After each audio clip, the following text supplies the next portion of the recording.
Weet je, het is gewoon een extra tool om mensen gewoon nog te verrassen, extra beleving mee te geven. En weet je, sommigen krijgen ook als de vraag van ja, kan je hierdoor een kok minder aannemen? Dat is natuurlijk niet zo. Nee, net alles in het fonkelnije restaurant van Jan Smink komt uit een printer. De topkok had de oren jaren behoorlijk onder dik timmeren, toch 3 keer meid het waan onder Bocuse d'Or.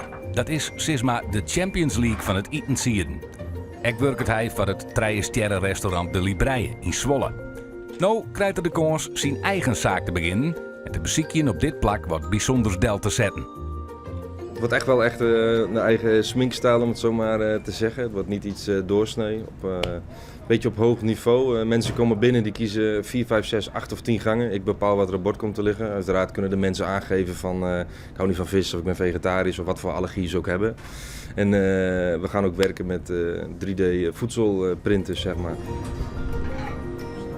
Eten uit een printer in een restaurant is op hem zelfs geen unicum. Wol de wieze zat Smink hem broekt. Het is meer het gebruik van, weet je. Er zijn inderdaad mensen, bedrijven die wel een printer hebben, die daar minimaal dingen mee doen of demootjes of ditjes. Maar er is nog niemand die hem zo gebruikt als wat ik doe. Heel veel mensen zijn ook meer in de zoete wereld ermee bezig en ik hou me eigenlijk alleen bezig met de hartige kant, vooral met groentes en dergelijke. En weet je, dat is er gewoon nog niet en daarom vind ik het ook wel heel erg leuk. Smink had nou een paar printers te staan. Die print je in zowat 9 minuten een vorm. Dit is zeg maar de cartridge die we hier inkoppelen. Die klikken we hierop.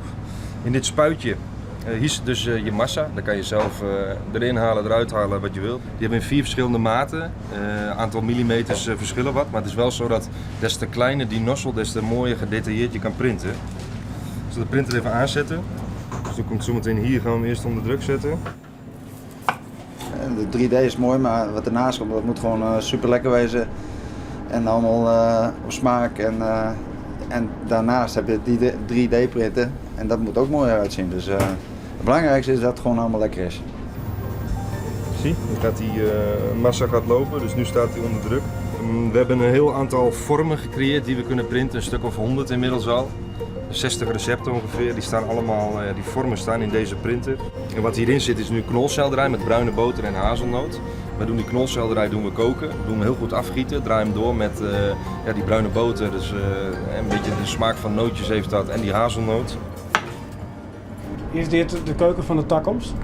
Nee, voor mezelf niet. Maar ja, want ik ben meer een beetje klassiek opgeleid en pure smaken op bord. En, ik vind het hartstikke mooi, maar voor mij, dat is ook mooi aan Jan en mij. Jan is met meer die dingen bezig en ik ben wat meer andere dingen bezig.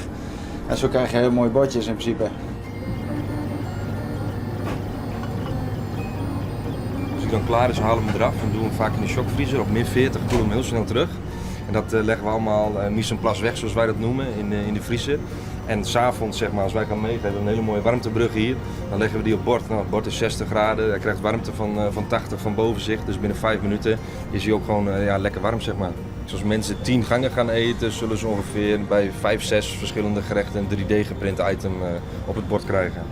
Het restaurant Smink wordt joerdiepende door Johnny en Therese Boer, de eigenaars van toprestaurant De Libreie uit Zwolle. Freed gaat de keuken voor het eerst diepen en dan is het alleen nog de vraag hoe het smaakt.